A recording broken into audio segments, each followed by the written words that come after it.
Chapter 5. Afterward, Moses and Aaron went to Pharaoh and said, This is what the Lord, the God of Israel, says.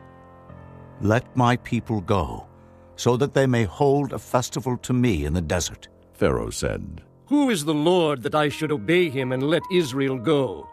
I do not know the Lord, and I will not let Israel go. Then they said, The God of the Hebrews has met with us. Now let us take a 3-day journey into the desert to offer sacrifices to the Lord our God, or he may strike us with plagues, or with the sword. But the king of Egypt said, Moses and Aaron, why are you taking the people away from their labor? Get back to your work. Then Pharaoh said, Look, the people of the land are now numerous, and you are stopping them from working. That same day, Pharaoh gave this order to the slave drivers and foremen in charge of the people. You are no longer to supply the people with straw for making bricks. Let them go and gather their own straw. But require them to make the same number of bricks as before. Don't reduce the quota.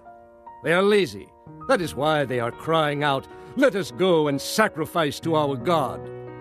Make the work harder for the men so that they keep working and pay no attention to lies. Then the slave drivers and the foremen went out and said to the people, This is what Pharaoh says.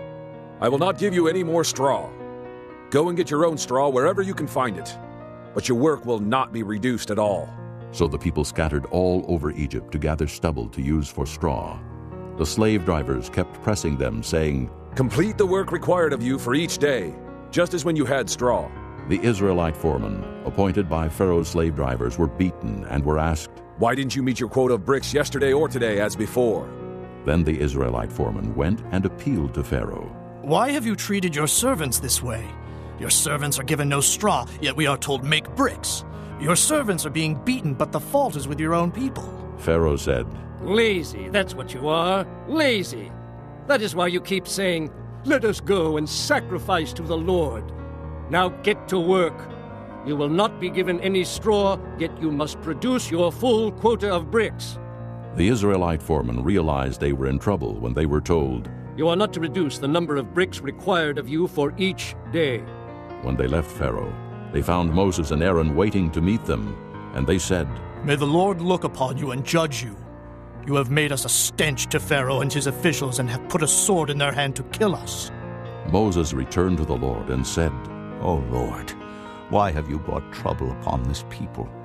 Is this why you sent me? Ever since I went to Pharaoh to speak in your name, he has brought trouble upon this people, and you have not rescued your people at all.